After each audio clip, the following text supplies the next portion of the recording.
So the running back market is starting to boil. You got running backs forming together and owners that are starting to speak out and not budge. And it has turned itself into one of the biggest talking points recently.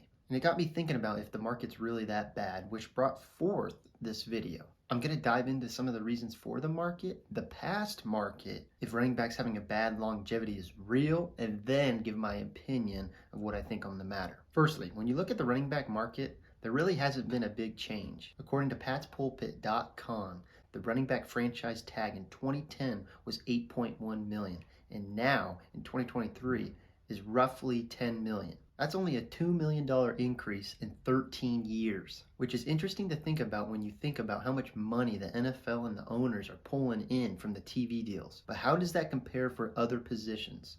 Well, for QBs in 2010, it was at 16 million, and now in 2023, it is at 32 million, a $16 million increase. Wide receiver was at 9.5 and now at 19 million. Linebacker was at 9.6-ish and now at 20 million. In fact, when you look at the free agent market, the running backs are paid the second lowest, only ahead of special teams in the whole entire league. So what does this mean? Well, if you're a little iffy on the franchise tag, it works in a very specific way. Tag players either earn the average of the top 5 players in that position or a 120% increase from their last contract, whichever one is more lucrative. So looking at what each franchise tag is, it can show you what the market is for each position. And it turns out that running back is the second lowest in the league. So who is at the top of the list and what are they making? Turns out Christian McCaffrey is at the top of the list, making $16 million on average a year. He signed a 4-year, $64 million contract with 38 of it guaranteed. Alvin Kamara is in second with a 5-year, $75 million deal with 33 of that being guaranteed, which averages around 15 mil a year. After that, it goes down to 12 and lower and lower and lower. The highest paid running back ever was Ezekiel Elliott with a 6-year, $90 million deal with 50 of that guaranteed. That 6 years is a long time and something that is not given for a running back anymore. Now, 6 years later, Zeke joins a group of running backs of Kareem Hunt, Dalvin Cook, Leonard Fournette, being all unsigned. All of those guys I feel like have a lot left in the tank, so the money has to be the issue of why they're not signed. Even the younger backs now, like Josh Jacobs and Jonathan Taylor, are struggling to find a long-term deal. Owners are just not budging. They're just not budging, especially Jim Irsay, who got a lot of attention after a comment he made. It was something about, if I die tonight and Jonathan Taylor is out of the league, no one's going to miss us. The league goes on. We know that. The National Football League rolls on. It doesn't matter who comes in and who goes, and it's a privilege to be a part of it. And what it told me was he ain't getting that contract. I do think there is some truth in what he said, but ultimately, I don't think players are forgotten about. If you are great enough, you will be remembered. Yes, maybe I can see if the generations start dwindling that watch that player, but what's Canton, Ohio for?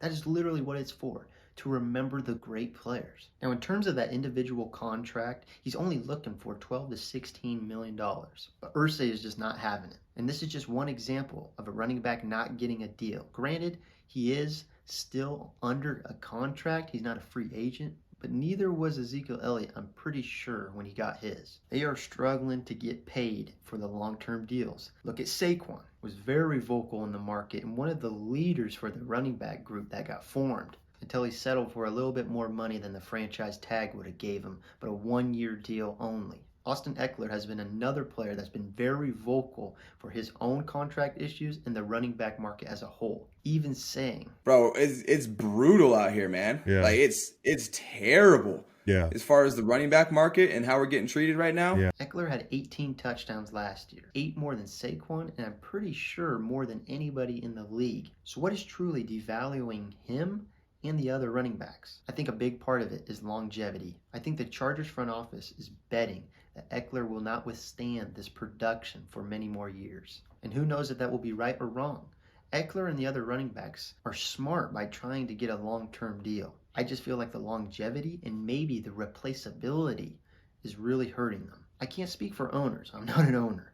but I feel like many of them feel like the replaceability for a running back is a lot easier than it is for other positions, which in my opinion, I feel like there is some truth in that.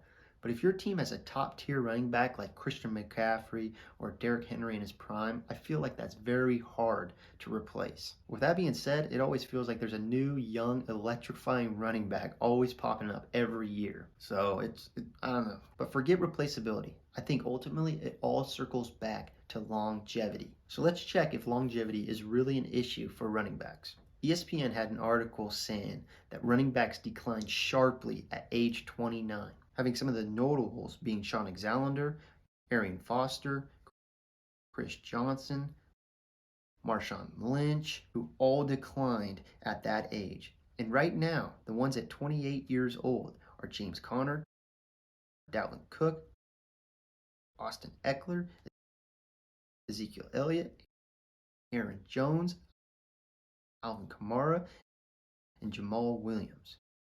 All players that are in the tail end of their careers at the age of 28. Also, Bleacher Report did a great breakdown on each position group and at what age and at what time they decline. And what that article said was that the running backs decline the fastest out of any position. So it is no myth on average the running backs have a shorter career span.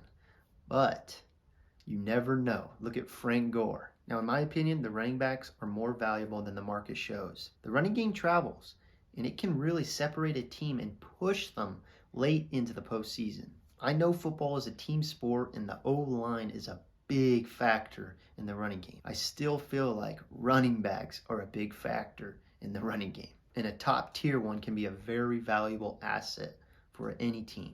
So I feel like a top tier running back should be paid $20 million plus. But that would have to come in a short-term deal. The longevity and replaceability just hurts them too much in my eyes. So I feel like a high-paying contract, short-term, is the best option for them. Look at it. I know that a short-term contract doesn't give the security blanket that a long-term contract gives, but if the running back balls out past their rookie contract, they could keep on re-upping every year.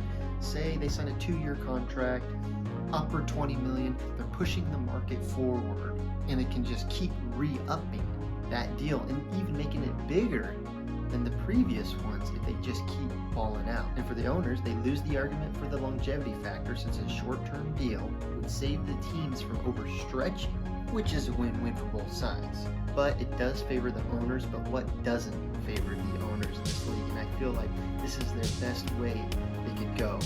Now, an injury would totally throw a wrench in that type of deal, but it's just a thought. It's just a thought of what they could do. To wrap this up, running backs is just a position that consumes the body faster. College backs and younger players should go in knowing that, so if they get carved into or choose to be a running back, there's only one thing they can do.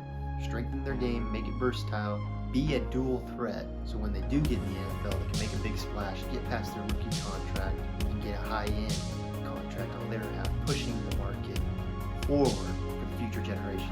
Thanks for watching. Peace.